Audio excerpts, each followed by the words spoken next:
So today, folks, I'm going to talk about how good people attract bad narcissists into their world. Bad narcissists, naughty, naughty people. So this has been topical in most of the videos that I have filmed on this channel. So let's start at the beginning. Let's start at the beginning.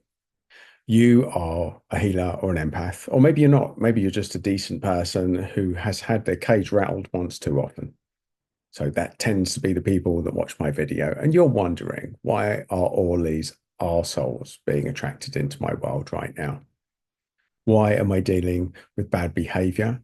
Why are my family playing up? Why am I having to deal with injustice? Why is the world going mad right now? Now, if these are the questions you're asking yourself, you're in the right place. Absolutely in the right place. I'm going to explain all of this to you. I'm going to bring this to life. So if you're a regular on this channel, you will know a lot of this stuff. But, and there is a big but here, we all need several reminders to jolt ourselves out of this zone, folks. So the bottom line is that there is a change on the planet right now. There are really negative forces coming in. And anyone that feels like they are like a force for good, they usually go around doing good deeds. They're usually fairly fair. They're usually good with people. It's probably you, folks. You're looking at the world, you're thinking, that ain't right. Something ain't right here. Nothing's right. You're probably drawing relationships into your world where things do not seem fair. Probably unfair behavior, probably narcissistic behavior. You are drawing narcissists like a moth to a flame right now, folks.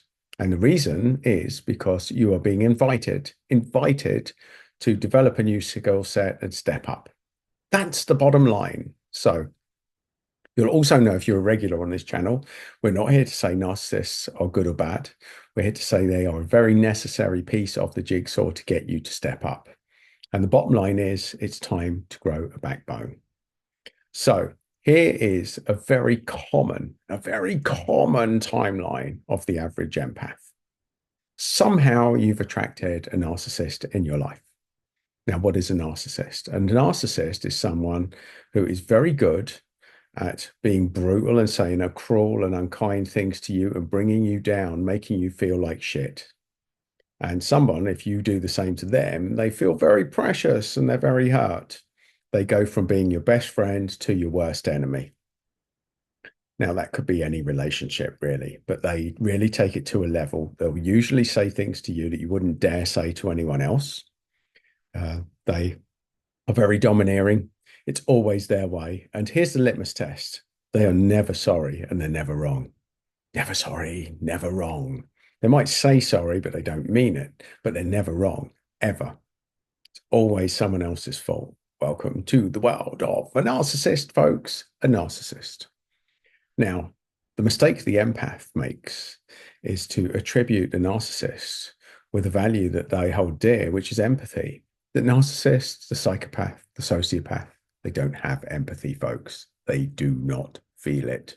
They have no sense of regret, no sense of remorse, and a huge sense of entitlement that whatever they do is the right way, even when it's clearly the wrong way. And you will see it. You'll be like, oh no, it's a roadkill. No. You'll probably be in a situation where you're really good friends and your family that you're connected with are telling you you're with a wrong un, but you're not listening. You keep making excuses for them. Now, this is on you, folks.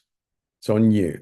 Because really, when you wake up to this, you will know that you're talking shit to yourself. You're making excuses for someone that will wantonly go out there and upset the people closest to you.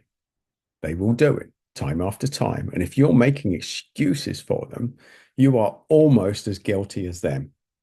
It's a bit like the chicken that invites in the wolf, because the wolf is dressed like a chicken and the chicken says, it's okay, it's a friendly chicken. And everyone else in that pen, all the other chickens can see the wolf's teeth. But the deluded, lovely chicken wants to believe that the wolf is a chicken. But it ain't, folks. It's going to go round chomping and having the time of its life. And you are going to tell yourself, but they're nice. They said nice things to me. I don't think they're really like this. They're not like this all the time. It's all an illusion, folks. It's all an illusion. But the reason, let's look at the bigger picture here. The empath, the healer, the light worker, call it what you will, somebody who generally does good in the world, somebody who wants the best for everyone, somebody who is the good mediator, the person, the voice of reason in the unit, the person that everybody leans on. That's probably your profile, folks. Wants to see the good in everyone. Now, that's nice. That's a nice thing. But then there's the reality. There's the rose-tinted glasses where we lose the plot and we think everyone's like us, when in actual fact, there is a significant percentage of the population that has no empathy, round about the 5% mark. Now, some people have called me out on that figure. So it's more than that. To the empath, it will feel like it's more than that because you will draw narcissists like a moth to a flame until you wake up to this. You're being invited to evolve your skill set. You're being invited to grow a backbone. You're being invited to say no to the bullshit, folks. No to the bullshit. And if you haven't done that yet, if you're still making excuses, if you're still tolerating bad behavior, if you're still getting your friends to tolerate bad behavior, if you're still sticking your head in the sand when you know something's not right, because you don't want it to be right, and you haven't woken up to the fact that it's not right, and you're feeling shit regularly, but you get these glimmers where you think, oh, they might be a nice person, really. No, they're not. A narcissist plays a great role at pretending to be your best friend. Great role at pretending to be the chicken, folks, in the coop, pretending the chicken with the big teeth, the chicken with the huge teeth, and the insatiable appetite for chickens. I'm sorry to be flippant, folks, but that's how it plays out.